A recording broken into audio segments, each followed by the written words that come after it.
Now, one of the things we talked about at the track day, how do you balance with the rear brake, right? Because I think that's like basically everything we've talked about so far is front brake. Well, because front brake is most of it. And a lot of people think like trail braking. Again, I hate the term. Yep. They think I'm trailing my rear brake, right?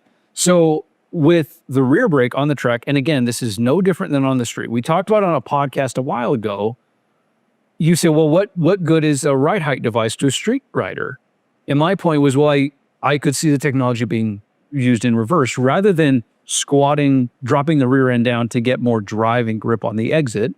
That doesn't matter much for a street rider, frankly. You have plenty of grip, really.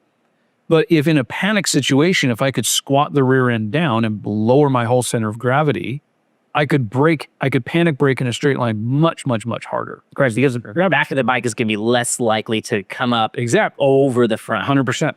So that idea of dropping the rear end on entry is, no, I don't have a ride height device, but you can basically simulate a version of this with your rear brake.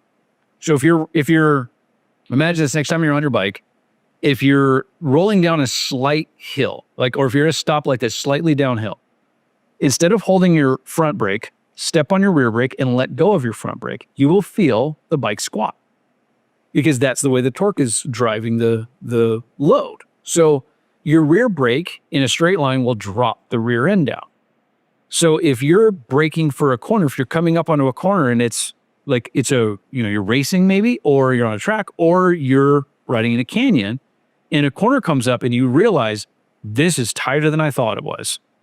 If you immediately go to the front brake, all the load shifts, kind of panic shifts to the front, unloads the rear very fast, and now you're going to be to the limit of what the front can do quickly. If instead you initially load the rear first, it squats the rear of the bike down, literally dropping your center of gravity, then you can load into the front brake from a lower center of gravity. Now, even then, even with that lowered rear from the rear brake, eventually you're going to drop the front from the load transferring, that the rear has less effect. At that point, you effectively have to trail off the rear, or the rear is going to start locking and sliding, unless you have ABS, of course. But as you load the rear first, and it's not like I load it for 3 seconds and then go to the front. It's split seconds, right? But it gets your center of gravity down so I can brake harder. And then you transfer off to the rear as you're loading the front more and more. Now, when you're coming into the corner, in the middle of the corner, I use the rear brake so much, I've moved it to my left hand. I will use the rear brake in the middle of the corner as a safe way to adjust my line in the corner, but also use it to balance pressure on the front. So if I come into a corner and I'm braking late and I'm going as fast as I can, but I overcook it a couple miles an hour, I'm going to get to a certain point where any more front brake, and I am going to lose the front. I am going to ask too much of what the front can do. But if I get in that scenario, if I add a little bit of rear brake, it'll still squat the rear slightly. I can use that giant contact patch I have on the rear tire to slow me down, and it actually pulls off some of the pressure off the front tire.